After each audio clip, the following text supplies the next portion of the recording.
human being. It's education, health, production, all sorts of things. Now, this framework analyzes and addresses issues of inequality. Right? And you know that inequality is the main cause of global challenges, right? Those who have and those who don't have. Things like those. Why don't we go in Malawi again? Is Malawi very poor? You read the papers and you see people with cash gain, all sorts of things, right? And okay, you have all that money, I don't have any money. So that is a gap, right? Between myself of nothing and those guys who have. The gap is very wide. Now, but generally you see that the Malawi has got a lot of resources around there, a lot of money available. But it's controlled by very few people, right? So the majority they don't have, the very few people have. That's why you have that big gap in between. And in a human rights-based approach, it comes to issues of programming, for example, in education, in health, and other social services. Then you should think about how can we tap that wealth from the people, the few that have, to feed into those who don't have, something like that. Raise taxes, for example. He goes out too much money with a lot of taxes, but those taxes can come down to try and improve education or improve health, something like that. This is how it should be. Now, the human rights-based approach is what we call a social justice approach. It's a social justice policy which looks at the distribution and redistribution of resources, goods and services to the population. And here, it means you are looking at, okay, those who have, if you have to give everybody equal rights, but there still be other people whose rights will still be unattainable because of the condition in which they are. So here we apply the distributive justice and redistributive justice. And these actually are part of what we say is the human rights-based approach. We're trying to consider and focus on those that are most vulnerable and are unable to probably get a service because of their condition. So we need to try and redistribute what is supposed to be there. I think this is one of the areas which I've always tried to bring about, whether in an exam or whatever it is, because something that you're going to need when you get out there. You're working with people and the services available, and sometimes even those that have everything will still benefit from these few resources that are available at the expense of those who actually need even a single penny for them to survive.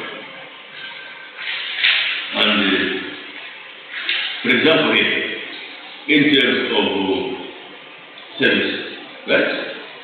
Health service, for example, let me take health service or education service.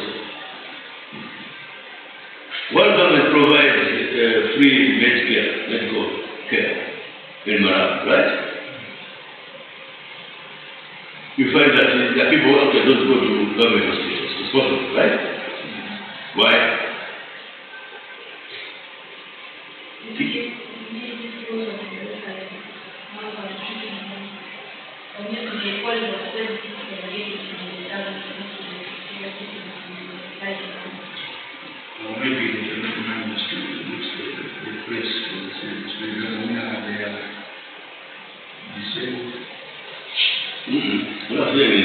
If you look at our health system, we have two types, private and public. Right? The public is the general hospitals, whatever it is, something like that. There are people here. It's a simple example. It would be very, very difficult for somebody to drive from area 43 to 15, 47 and so forth to go to where hospital Bakarabaki. So the time now. Why? Why can he do it? Because has the choice, right? To go elsewhere, where he can get the quality service, quicker service, and something like that, as opposed to going to where stand on the queue the whole day before you say the Zimmer, they have already given you asking. And create the winner, just like that, right? That's the process you get to it. Now, because of the disparity in terms of the economic status of the villages, right? That individual is supposed to go to any private hospital, Marzino, ABC, whatever it is, is able to buy the service, right? That makes a difference in people's lifestyles. You will get it now. But the government will tell you that, so it's free Medicare in Malawi. But after people get that service, so it will create that disparity. Those who have will get better service somewhere else. Those who don't have will queue and get no service at all. And where you get some people who have going to central hospital, they are going there to get a referral to India, to China, somewhere, right? That's all. So this is how bad poverty is, right? It restricts an individual's right to choose what he wants to have, what to come. Those who have, they can choose. They say, I need an operation, then say, I can go to India. Right? And they say, okay, we have an HIV clinic, for example, right? In the central hospital or wherever it is. You're not going to find somebody passing with a fortune and they're paralyzed waiting for ARVs. No, they're not there. They'll go somewhere. That doesn't mean that these people don't have HIV or whatever. It's there. And because of what they are in the state that they can choose where to go. When they go and be getting treatment and stuff, so nobody knows anything. So you can see how social injustice can affect human development, right? So when we talk about distribution and redistributive justice, we talk about how can we level the ground between those who are equal and more equal than others and those who are unequal. How can we do that? This is all that is the social justice. So here, in championing the human rights-based approach, we look at the policies and plans and also processes that are built around rights. We look at policies, plans, and processes that are built around rights and corresponding obligations. Right. This is what it is. What does this mean? What this means is that nation states have an obligation to design policies that reflect on their views of what they can do to ensure that their citizens enjoy their rights.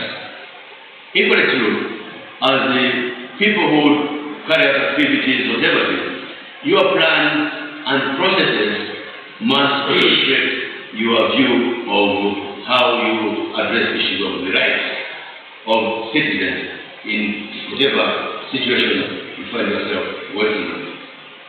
Right, so this is what it is. So that, for example, you are social workers, right? And you have a project, for example, on children. You want funding, right? You can say there are funds in the proposals to anyway. Now, if it is about children, anybody that's going to fund you will be looking at two things or three things. What are the policies? What are the plans for these activities, right? Your goal, your objectives, your specifics, and whatever it is. Are these human rights-based approach? Will they be able to address issues of children's rights, for example, right? This is where child protection becomes a human rights issue. Human-based rights approach to what you do in relation to children must mirror that connection between what we are doing with children in and how you relate those to your human rights approaches. And here, that's why I find that if you go back to our definition of child protection, the Save the Children type of definition I gave you covers quite a lot of this. And they always talk about human rights or child rights-based, something like that. And they're safeguarding whatever about policies. So policies which must mirror the human rights-based approach to all your programs and all your activities and processes that you are going to have. So here, we find that when we look at the HRBA, it seems to focusing on the vulnerable. Because those are the ones that must bring up for them to realize their potential and also be productive in the process.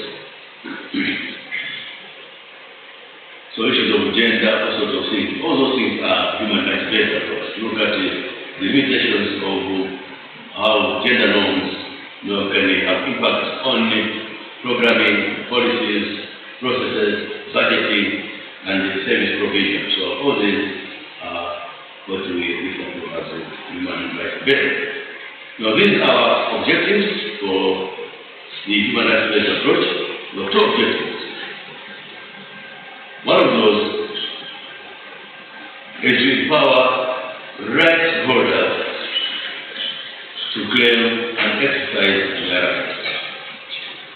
One of the objectives is to empower rights holders to claim and exercise their rights. Who are rights holders?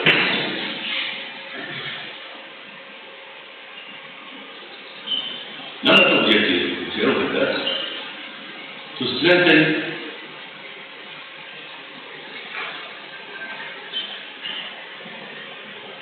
the capacity of duty bearers who have obligation to respect, protect, promote, and fulfill human rights. So here you have those two terms: rights holders, duty bearers. So, an interesting situation has occurred. Human rights-based approach objectives focus on two. They are focusing on two elements. One, rights holders, and two, duty bearers.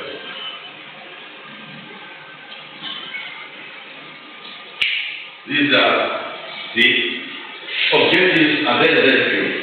Only two. Have nothing to do with the rich guys, whatever it is now. Rights holders and duty bearers. These are the two. So our objective is actually look at those two issues there. Now here, rights holders are individuals or social groups that have a particular entitlement in relation to duty bearers. We are still building on our vocabulary here. This how an entitlement. Entitled. That's it. Entitled.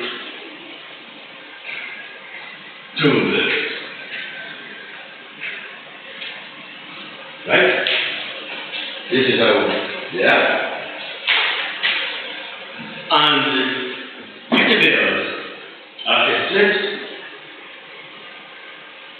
or a non-state actor. We talk about non-state actors. They are very broad. Very broad. NGOs are non-state actors. State-based organizations are non-state actors. Corporate organizations are non-state actors. Now, these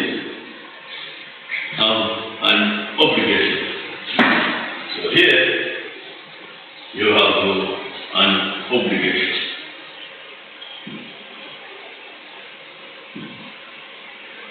Right? You have an obligation. The duty bearers have an obligation to respect, protect, promote, and fulfill human rights of rights holders. I don't know what that means. And here,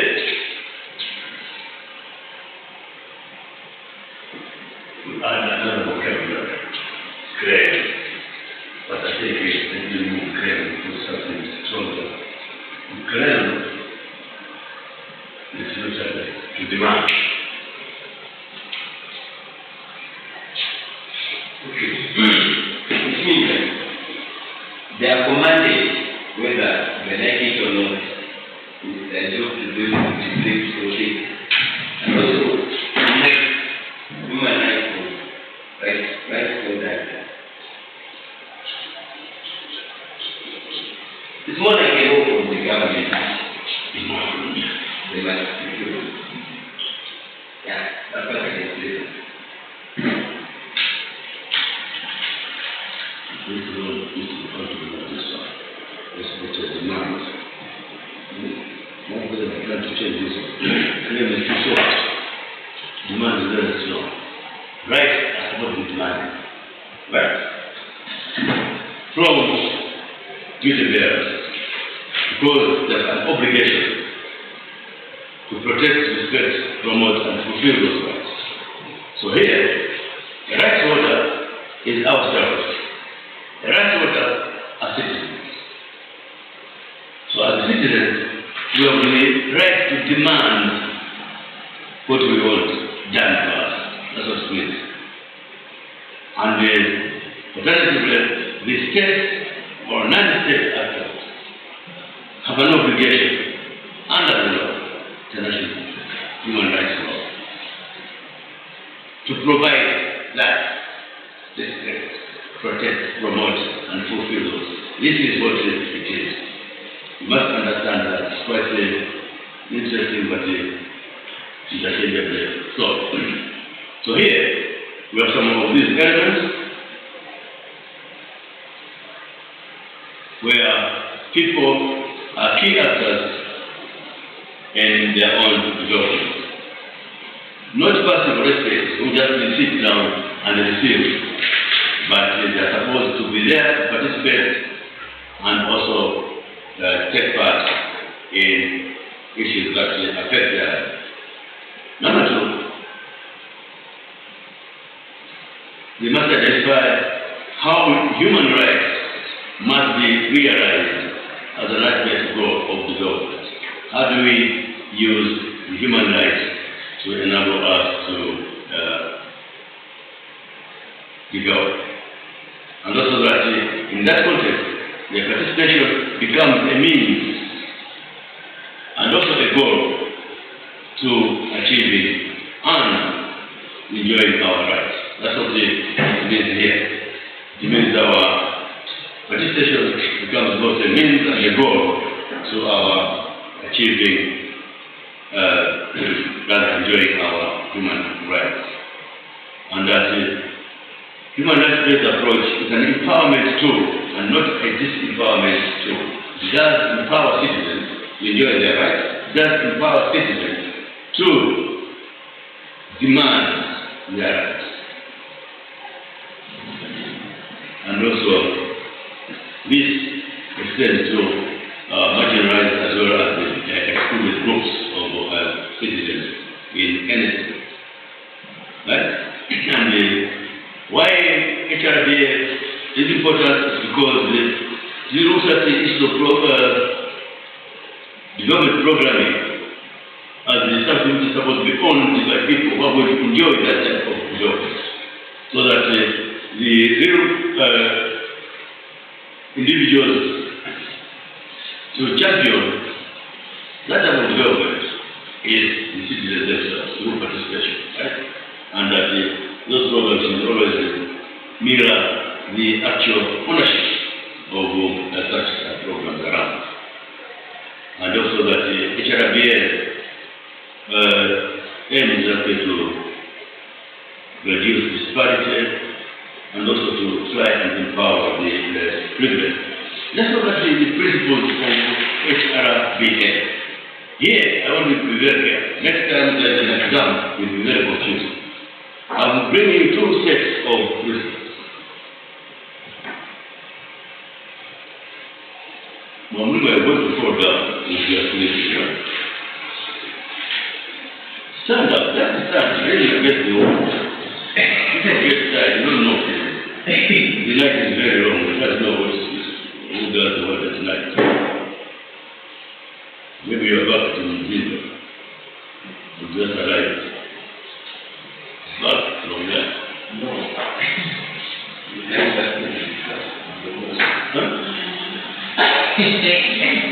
No, that's from she's out of God. The mind has been what? From where? The mind of the day. She's good. Huh? Oh, but you just get cash. No, but you have said, okay, I'm the man, here is the man. I'll do that after the class.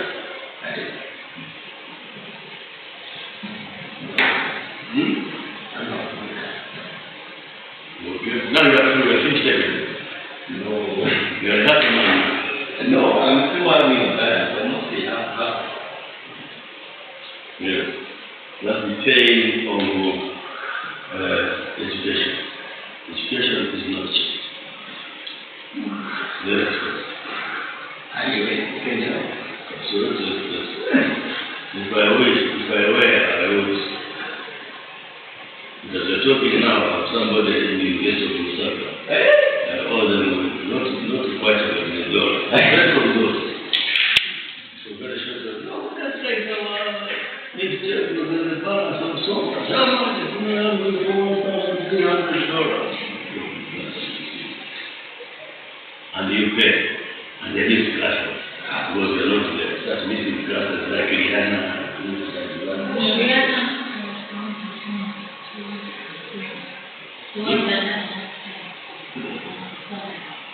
From Salim. You want to Salim? So she didn't miss it, yeah? She didn't miss it.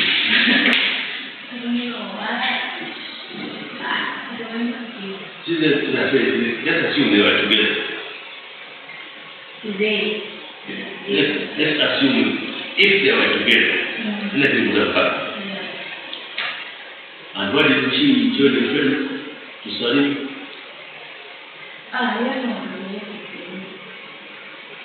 And you know the friend? Huh? Where was she working? I'm not sure, because she just went to come But she living around somewhere? Yeah. In 15? I don't know. I don't know.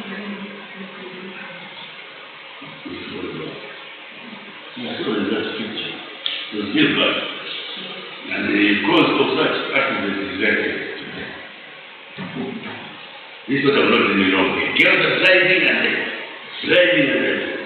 because of it. Why can't you stop doing and do that? And I hate that. No, I hate it. I hate it.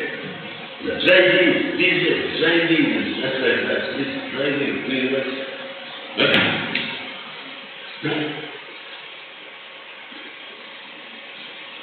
My daughter was driving last week and she comes back late. She was there. She woke up very in the morning. Why it was very early in the morning? No, I think somebody should check on my car. And she goes, comes back. Somebody has checked on her car.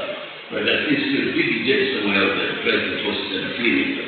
Tell things, I was there. She's driving off to the phone somewhere. And she knew that I was sick. And also, she was asking her phone. What's it on your phone? No, this business. This business on the road. Not bad. Not important to move it. Like that's on the phone always. Do you think you can't touch your phone for 1 hour? You miss a lot of things. Huh? that's what we do. So, what I'm saying is, I've given you two sets of principles, right? And I want you to understand them right. Mr. Ghana, what are they? I'm giving you the human rights principles. Right? These are human rights principles. And I'm giving you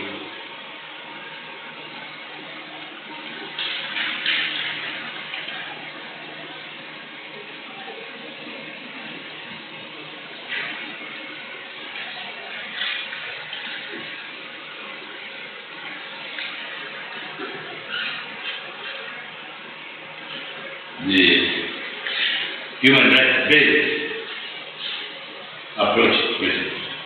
There are two steps.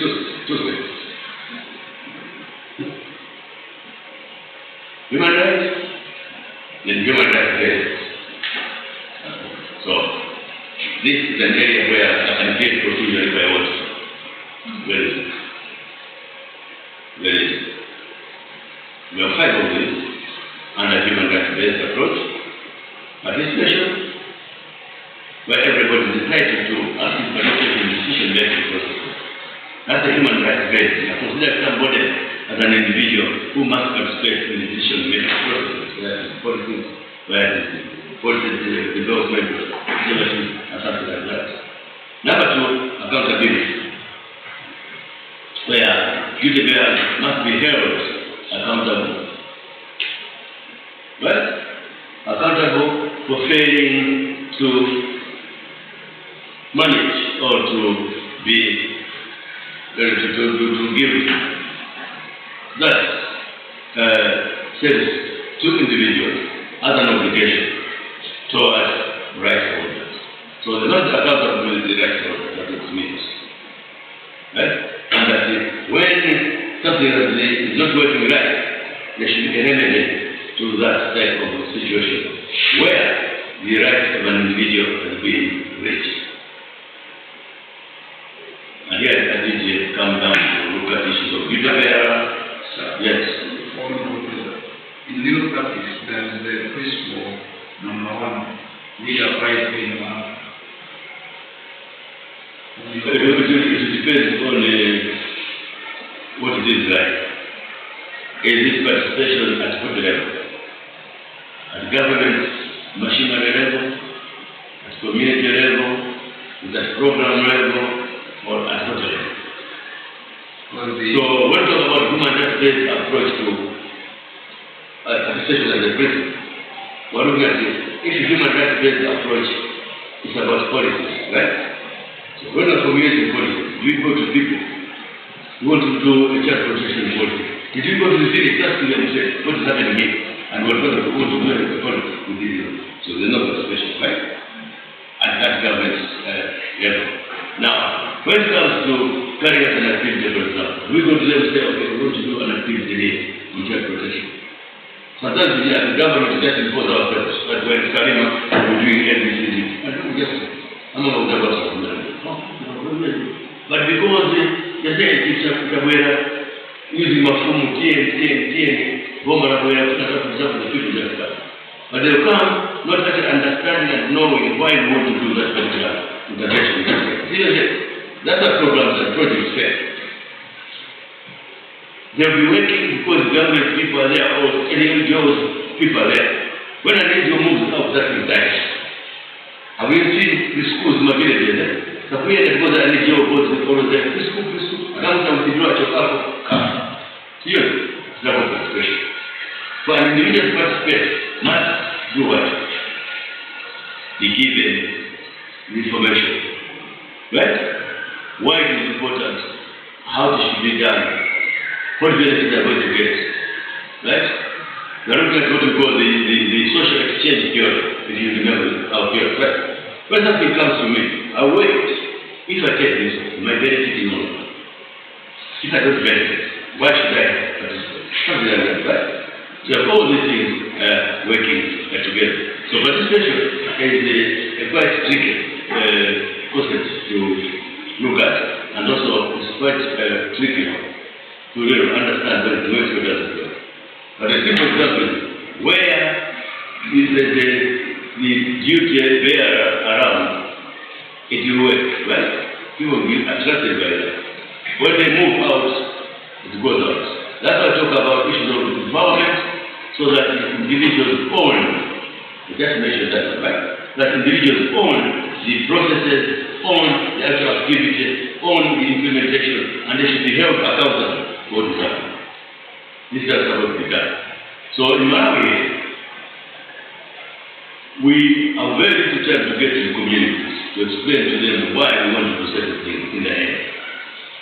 And because they don't understand how this money, Muchita example, they say, oh yeah, Sabra Chunguru, no, Minister of the Government, Minister of the Government. But they say, okay, put it down. Mukachaka, just keep quiet, right? Yeah. So, human rights-based approach says, no, go to people. Identify issues with them, let them tell you what they think. Yeah? It's going to be beneficial to them. Right? They have their wants, right? But they are going to analyze their wants. See if those wants can be translated into needs, so that we are able to focus on the needs and meet the solution. So we talk about programming. It's quite a delicate job, right? You don't just do something like this. It doesn't work out. After the project, you have to do enough, just a little bit. Figure out irrigation. Okay? Irrigation, that's fine. But people are not ready. You tell them why to do irrigation, and what to do, so like that. And as a simple example, in my village, when I went to the market, there's a big project. They are going to do a project between Tanzania and Malawi to build a dam on the Songwe River. They already done a lot of pipe work, big pipes. They say people should do irrigation. Right? So there, it was very interesting. You see, caterpillars, machines, and all sorts of things around. And I was interested in this beautiful project. There was a year said, I think there should also have some land that should be irrigated by tomatoes. So you get tomato and chichi and I'm here. Then I go back to the road. So that's what I said. I tried to share with people. Mafumo aliyoendelea project ya Sikachana stuff like that. That's all. That's why I can go to this story. Why? Anaona mimi ndio yao. Mabaka kubwa zijaongoza mimi ndio yao kuchana hizo zote. And ownership of those things is attracted in Namaro. They can no longer cultivate that land. That is displaced. So let's do irrigation, nobody is irrigating. Those are the things. Nobody wants to say, why do you want to irrigate? You've been here for centuries. No irrigation, no nothing. Do you survive? Yes. How do you survive? Right? Then check those things. How do you survive? Okay. Are those people, agriculture people, they're actually working in media fair here? Those are simple things. Right? Yeah. So, project design and project implementation are not simple things. Not simple things. Okay, let's move on. Non-discrimination is also one of those HRBA principles. Everybody is entitled to the right. Nobody should be discriminated against, and all discriminations must be prohibited, prevented, and eliminated. No protection. So, non-discrimination is one of the HRBA principles. The other one is the empowerment component, where we are looking at the issue of judgment,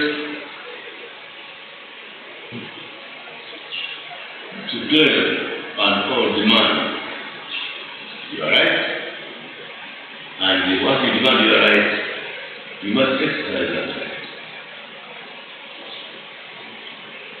So that if you're going to work with people under that principle, make sure those people understand what their rights are, right? What their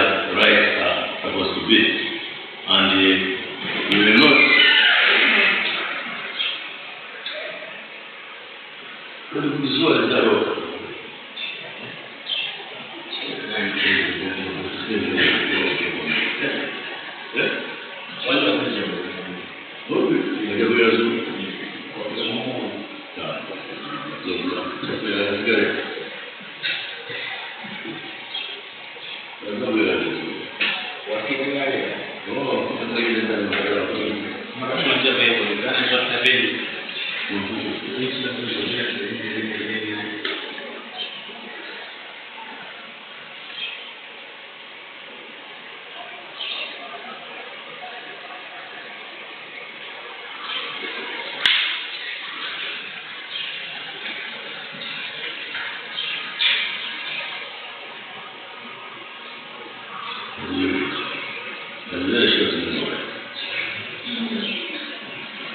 So here, you are saying that the individuals should be able to claim their rights, and also that it's important for somebody to claim something means understand the benefits of that something, right?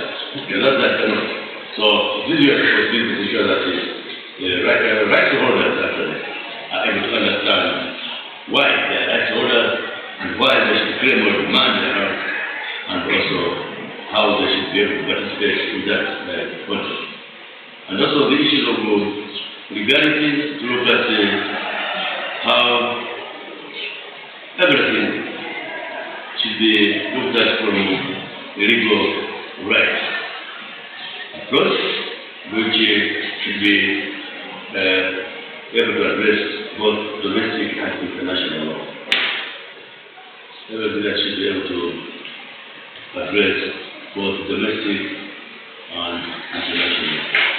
So this is how you look at the HRBA principles, as opposed to the HR principles.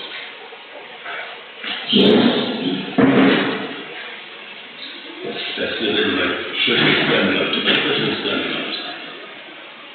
Too many questions standing up. What is the role of a duty bearer?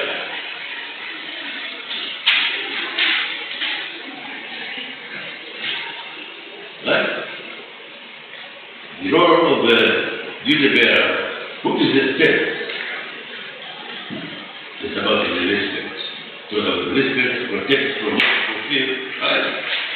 Those are respect, protect, promote, fulfill. These are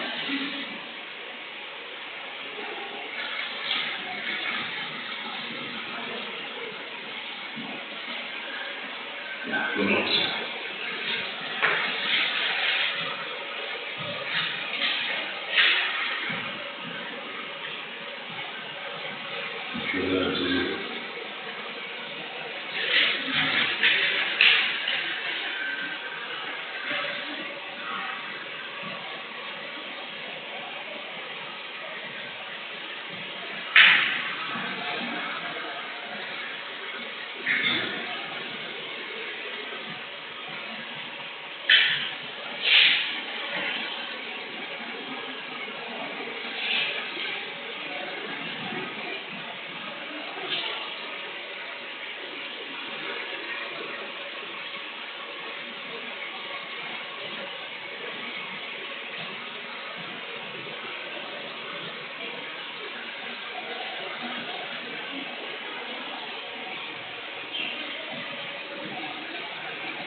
Something like that. So these are the responsibilities of a duty bearer, which is the state: respect, protect, promote, and fulfill the right. And that's just explain again right orders and duties and books. Who must demand rights.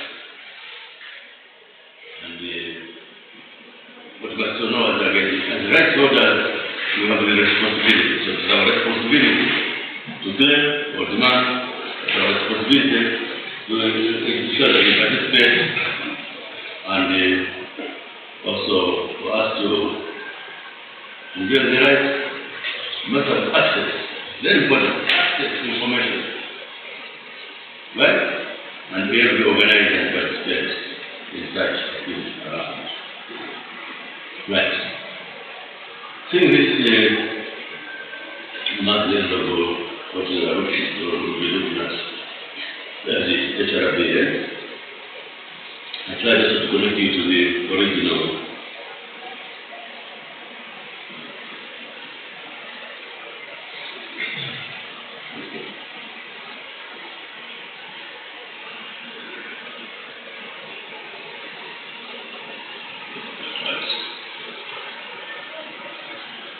for education, let's proceed.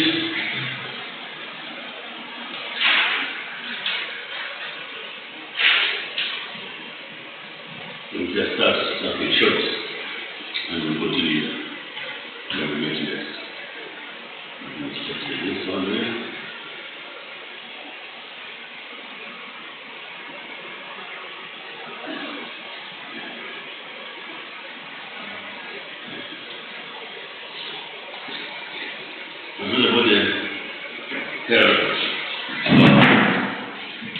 This program here, anyway.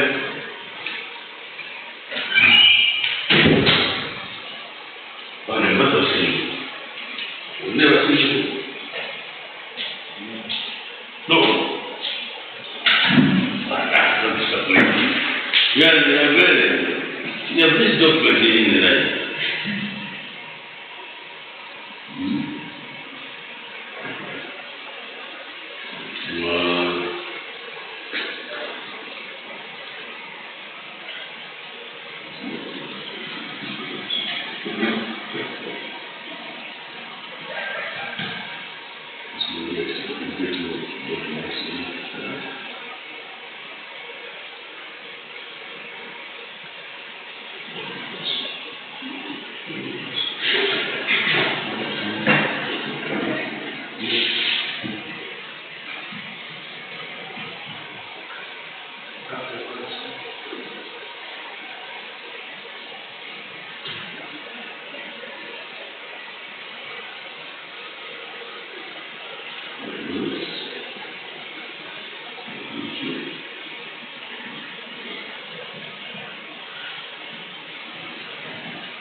Don't have this in your life. Right. Journal of life here is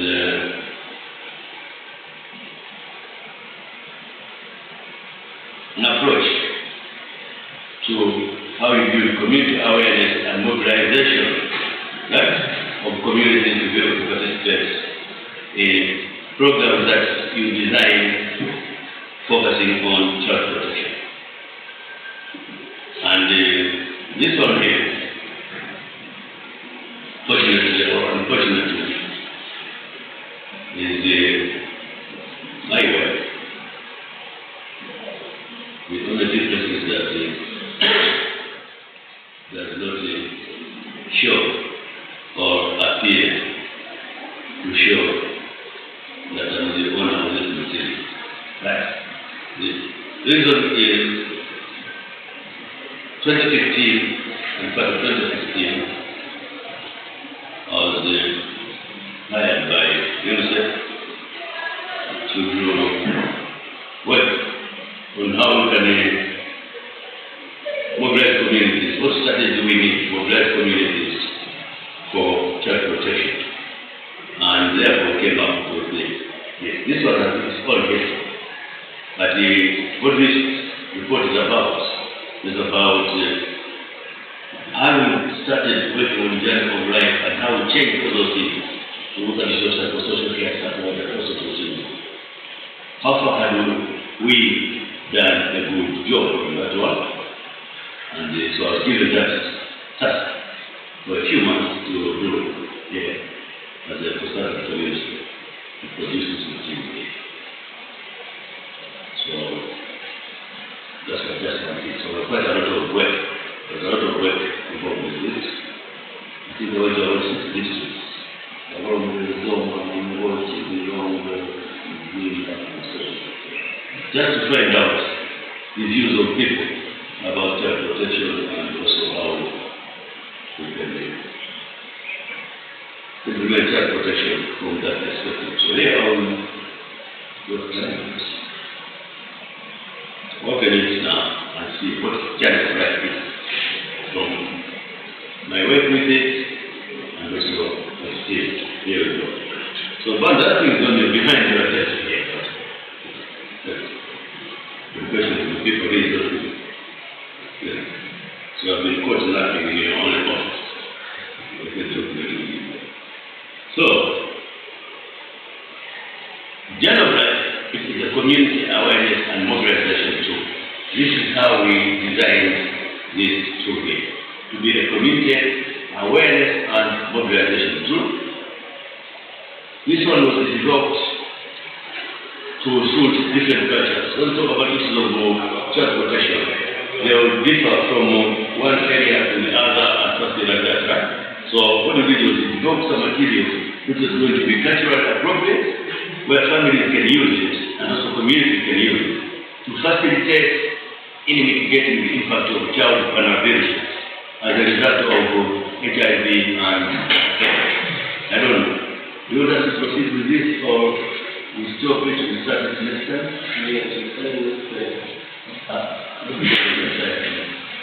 But I want to do that we just have a full lesson, right? So I take you through because one of the things you're going to find even when you go out in the field is one of these things. What type of approach do you use when you're in the community and there are issues of child protection that you really want to address it? How do you approach, for example? And instead of going to school in September after Mujana, how would you approach a community on that? That's what I'm talking about a culturally appropriate approaches, right? On how you can address these issues around. You go to Muzimba, what children are not going to school. I will say, hey, Chief Mangani, Anna, how can we go into approach also? So I did conduct a quite interesting exercise. I enjoyed it quite a lot. I think for 3 months I was in the bush, right? And what happened is I had 2 supervisors.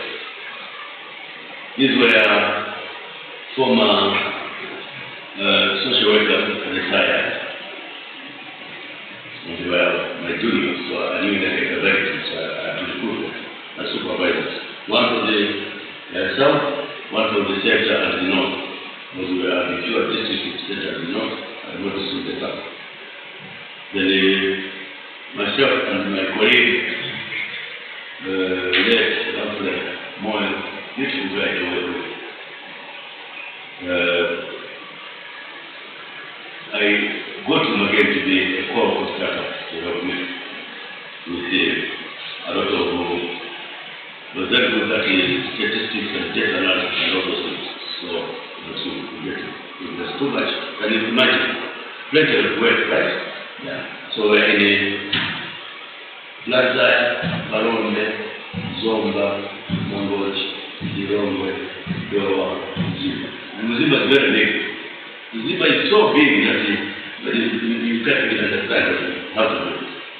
You can't do it so.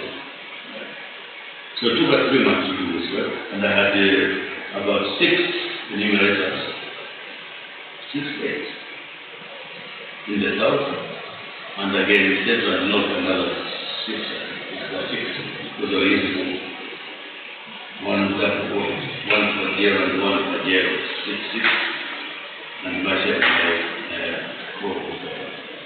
So what for? In the bush, the whole day, for 3 months, that was the report. That's what leads to this document we have in the head, right? But it tells us a story about issue of child protection. And do people know issue of talking about human rights approach? Do they know what child protection, what child abuse is, for example? Sending a child to Busa Mombe, then as an abuse, the deprivation of the right of a child to a child's education, something like that, right? So we went quite a lot into Bushes. And that was one of the most rewarding in terms of experience and also knowing our communities, knowing our villages and all those places. That's why I discovered that this was too huge from a mania to get to somewhere of the water actually, but still So we shall continue to think. Let me just complete this what you understand. This is a thing that you're going to use so much in your as you start working. And it's quite you can go if you have a photo or 2 copies in the library, you can go to it, read and understand it. Just give you a quite a lot of work. So since it was the work commissioned by UNICEF, the agreement usually when you work for the UN system is that is their property, right? Well, they pay for their property, right? And they put it also to things. The pictures are also to take UNICEF and children, UNICEF and children. That's why just the children and children and children. This is how they do their thing. So these are some of the recommendations that I came up with. Like when we review this, we look at this coordination, the problems with coordination, community interest plan, the capacity of the communities, auxiliary support services, translation into local languages. The material that is in English and the people that they don't catch it, right? What do you do? And all those things, some of these are processes that you follow. So there you go, the child.